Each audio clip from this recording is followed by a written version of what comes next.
It was very exciting opening the box initially. That was good fun. They were extraordinary devices in our house because we live in a sea of brown, so they look very contemporary objects.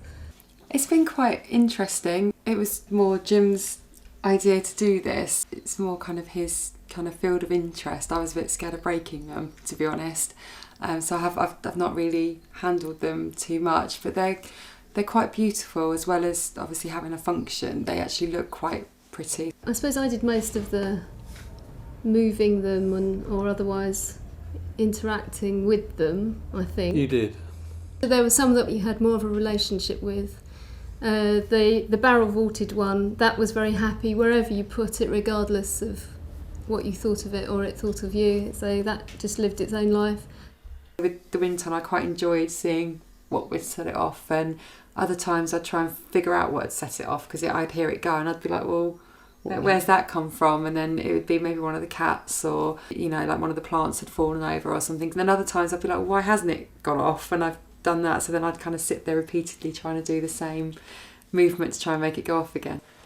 You knew that you were obliged in a way to read the data. There was sort of data being collected, and I can remember with the wind one that you felt it would respond to wind, but sometimes you felt though you're almost obliged to put it in a condition where it would sort of activate. The light chalice was the nicest one, actually, wasn't it, for us? It felt like it actually had something to say. It had staying power. It had something that we recognised.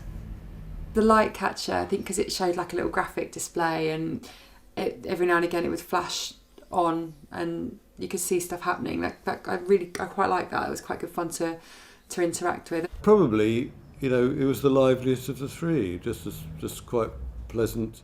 The light collector was possibly my favourite, just because it looks really cool and it displays all the colours, and it's kind of like it's like a band, and it kind of falls from the top, so it's like a top loader. It's like almost like an arcade game kind of thing.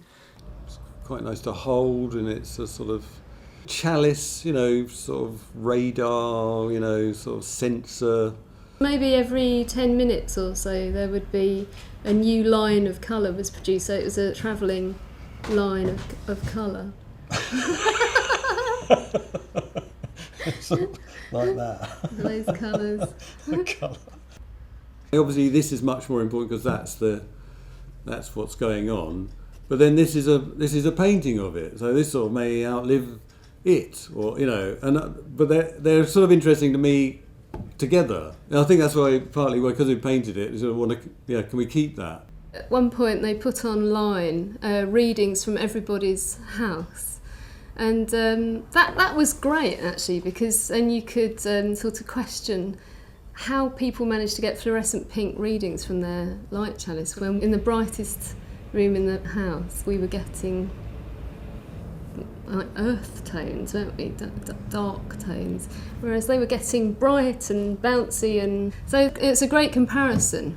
I think we learned that we have a colour scheme which conforms to my idea of paradise, which is from grey sludge to brown sludge. What, the colour sort of read? The colour read, yeah. The tape measure, to me, to be honest, it's probably our fault, because where we put it, I just kind of viewed it as a bit more of an inconvenience. Because the first month kind of woke me up a lot, because it went off at odd hours, and I was like, oh, that's flashing, and I'm quite sensitive to light.